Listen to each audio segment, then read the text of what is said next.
APMC मध्ये पूर्ण लगीत दिवसापासून काफी समस्या आहे। हे आमचे विनोद भाऊ लोखंडे, बाबाभाई आणखी समस्त पदाधिकारी आहे, वारंवार आमच्याकडे तक्रार येत होती।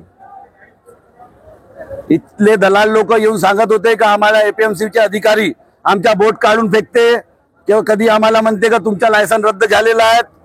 कितीकसे लायसन असे आहे का यांनी रिन्युअल नाही केलेले आहे, आणि इथले दलाल लोक त्रास देऊन ते आत्महत्या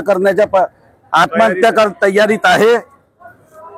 त्याकरिता सगळ्या दलाल बंधूंनी एकजूट होऊन आत्महत्या नाही झाली पाहिजे म्हणून अशी काही घटना कळमना मंडीमध्ये नाही घडली पाहिजे।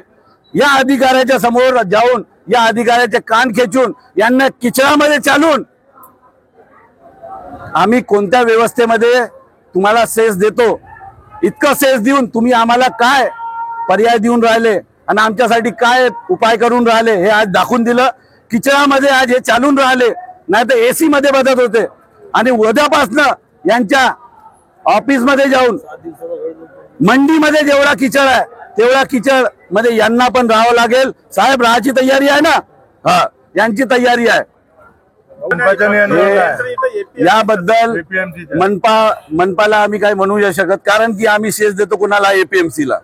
आमचा अधिकार एपीएमसीला म्हणायचा, इथं जे नेमलेले अधिकारी आहेत त्यांना म्हणायचे, आम्हाला जे सभापती आहे त्यांना, सचिवांना, आणि हे लोक अगर काम नसन करत तर यांना खुर्ची सोडावं लागेल। कारण की आता सगळ्या जितके पण अडतिया बंधू आहे रोषात आहे आणि स्वतःच्या अधिकारासाठी लढण्याकरता तयार आहे।